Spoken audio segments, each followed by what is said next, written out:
Buenos días a todos y a todas. Vamos con este siguiente video, región cabeza, y vamos a hablar de órganos de esta región anatómica, solo nombrarlos, y vamos a detallar acerca de pares craneales. En líneas generales, nombrar los órganos de la cabeza simplemente es a modo de mención, porque en cada uno de los sistemas en que estos órganos participan se va a hacer hincapié en ellos. No obstante, al hablar de las estructuras anatómicas de esta región, debemos al menos nombrarlos en líneas generales, reconociendo que son estructuras que forman parte de este lugar. Finalmente, cuando se vean en los distintos sistemas, van a ser profundizados con mayor claridad. Primer órgano a detectar es la lengua dentro de la cavidad oral. La lengua es un músculo, ¿sí? Es un órgano que es móvil y está situado al interior de la boca. Hay una sola, es impar, medio y simétrico, características generales de la lengua. Tiene funciones importantísimas en la hidratación de la boca, de los alimentos, la salivación, la deglución, el lenguaje y el sentido del gusto. Situaciones que son realmente imprescindibles para nuestra supervivencia. Segundo órgano a nombrar son las amígdalas. En este caso hablamos de las amígdalas como estructuras, ¿sí?, dependientes del sistema inmunitario, que están localizadas principalmente en la faringe y lo que se encargan es de ser una primera barrera defensiva frente a antígenos transportados por el aire o los alimentos. Es decir, formar una primera estrategia del cuerpo humano para defendernos frente a posibles amenazas a nuestra vida. Amígdalas.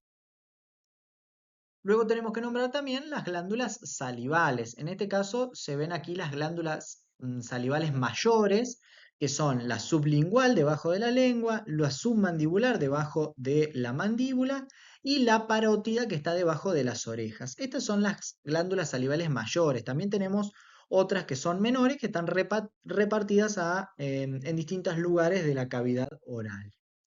¿Qué son entonces? Glándulas exócrinas, ¿sí?, que se encargan de producir y secretar saliva dentro de la boca. Ahí nombramos que hay tres, que son las mayores, bajo la lengua, delante de las orejas y bajo la mandíbula. Y la saliva, básicamente, cuando hablábamos también de lengua, lo hemos nombrado, nos ayuda a masticar, a tragar los alimentos fácilmente y también empiezan con esta primer descomposición de los alimentos, la formación del bolo alimenticio que nos permite digerirlo correctamente. Además, ahí les puse, la saliva mantiene nuestra boca húmeda y protege nuestra salud dental. Muy bien, y nos queda entonces hablar de este órgano que es el ojo, que se encuentra dentro de la órbita, ¿sí? Y que va a ser, por supuesto, clave en el sentido de la visión.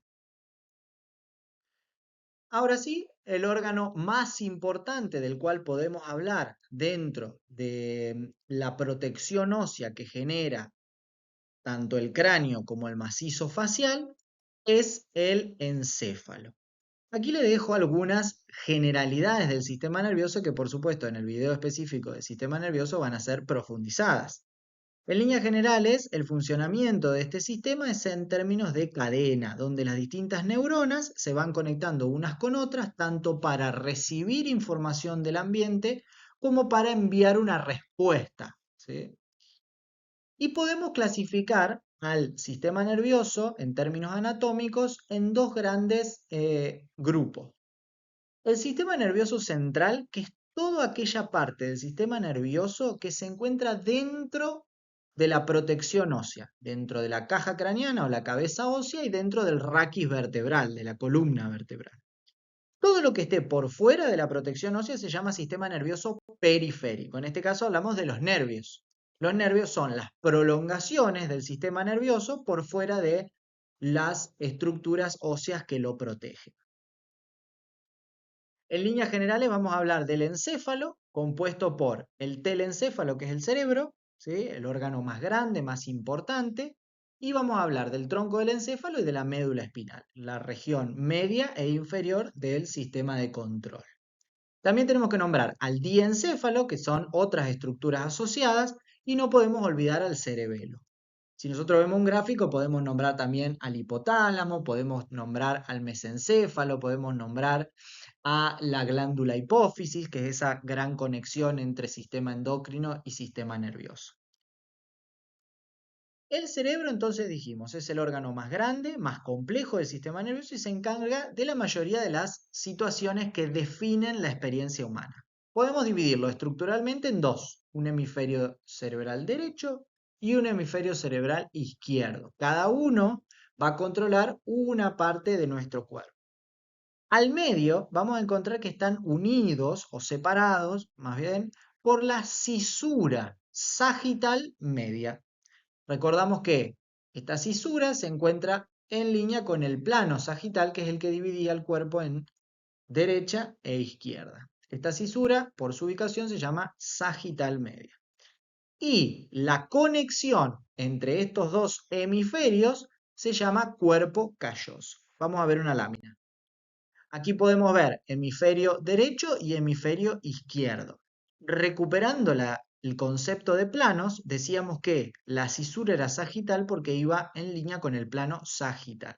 Ahora, si ven la imagen de abajo, donde se nombra el cerebro, van a ver que tiene una línea marcada haciendo un corte coronal, es decir, un corte frontal donde se divide al cerebro en adelante y atrás. Si quitáramos, haríamos ese corte y quitáramos la parte de adelante, podríamos ver esas dos imágenes que están arriba y a la derecha. Y ahí podríamos observar claramente la conexión entre los hemisferios que se denomina cuerpo calloso, que permite enviar información de un lado al otro del cerebro. Además, tenemos que nombrar las distintas capas que hacen al cerebro. Y vamos a encontrar tres, que son la dura madre, que es una capa más gruesa, es la principal barrera de protección frente a las contusiones. Entre la dura madre y la aracnoide se encuentra el espacio subdural. Luego tenemos la capa aracnoides, ¿sí? En la cual está separada de la capa más íntima del cerebro, que es la pía madre, por el líquido cefalorraquídeo. Y luego tenemos la capa más cercana a las meninges, a que siguen el contorno de las meninges, que es la pía madre. Vamos a ver un detalle un poquito más específico de cada uno. Dijimos, dura madre, capa más externa y resistente, la primera barrera protectora contra traumatismo. Luego tenemos la aracnoides, que es la capa intermedia, más delicada, separada por el espacio subdural de la capa más externa, que es la dura madre. Debajo de la aracnoides, como su nombre lo indica, está el espacio subaracnoideo, porque está debajo de la capa llamada aracnoides, que contiene el líquido que les he dicho que se llama cefalorraquídeo, el cual actúa como un amortiguador y ayuda también a la protección. Y por último, la pía madre, la capa más interna, directamente en contacto con el tejido cerebral, que sigue los contornos del tejido cerebral, proporcionando nutrientes al cerebro. Vamos a nombrar también al cerebelo, ¿sí? El cerebelo, a los que nos interesa la educación motriz y el aprendizaje motor, va a tener un gran papel en lo que refiere a la coordinación motora, el equilibrio y la regulación del tono muscular. Aunque el cerebelo, ahí les dejé bien en claro, no inicia los movimientos, es como un agente regulador porque ajusta, afina los comandos motores para que salgan con más calidad, con más fluidez, con más soltura, siendo movimientos más precisos, más suaves. Además, es crucial en el aprendizaje de nuevos movimientos, es decir, el aprendizaje motor es adquirir habilidades como por ejemplo un niño que aprende a caminar o que aprende a andar en bicicleta o hacer una técnica específica en alguna disciplina deportiva. Y nos queda nombrar entonces al tronco del encéfalo. Esta estructura que está formada por el bulbo raquídeo, la protuberancia y el mesencéfalo, como se los he nombrado anteriormente cuando describíamos los componentes del sistema nervioso en esta región. Se encuentra en la fosa craneal posterior apoyada sobre el clivus. ¿Se acuerdan que cuando vimos el video de huesos del cráneo veíamos que en el hueso occipital se formaba como un pequeño puente llamado clivus, en conexión con el efenoides, que permitía que allí se apoye el tronco del encéfalo. Muy bien, y ahora sí llegamos a las prolongaciones fuera de la protección ósea, que son los nervios. Los nervios, en este caso, hablamos de nervios craneales. Y vamos a encontrar 12 pares. Fíjense que hay tres características. Uno, están ubicados a nivel del tronco del encéfalo, que recién lo hemos descrito. Dos, pueden ser tanto aferentes, es decir, sensitivos, como eferentes o motores. Y siempre están ubicados en pares, derechos e izquierdos. Los 12 nervios craneales, primero lo vamos a repasar. Olfatorio, óptico, motor ocular común o oculomotor, patético o troclear, trigémino, motor ocular externo, facial, vestíbulo coclear o auditivo, glosofaringio, vago, espinal o accesorio y el hipogloso. La pregunta muchas veces es ¿cómo hacemos a estudiar estos? Bueno, para ello hay una mnemotecnia, es decir, una pequeña frase del cual podemos estudiarla y a partir de extraer cuáles son los distintos pares craneales. Y esta frase, que por supuesto no la he inventado yo, la tomé de otro autor, es: oh, mamá, papá, traigo minifalda ahora. Ahora mis glúteos van a estar helados. Y entonces aquí podemos empezar a deducir cómo era el orden de los 12 pares craneales. Tenemos dos O al principio y recuerdan que teníamos el nervio, el par número 1 que era el olfatorio y el número 2 que era el óptico. ¿Cómo hago a acordarme si las dos O no tienen luego una letra? Bueno, olfatorio, ¿cuántas narices hay? Una. Óptico, ¿cuántos ojos hay? Dos. Entonces, en primer lugar, número 1 es el olfatorio, número 2 es el óptico. Mamá, papá. La M, motor ocular común. Papá, patético o también llamado troclear. Traigo minifalda ahora. Y aquí tenemos traigo trigémino y mini motor ocular externo. ¿Sí? Acá los podemos ver. Número 1, olfatorio, o olfatorio óptico, mamá, papá, motor ocular común, papá, patético, traigo mini trigémino motor ocular externo. Y luego tenemos falda ahora. Recuerden que cuando veíamos músculo de la mímica habíamos hablado de que todos se inervaban por el séptimo par craneal.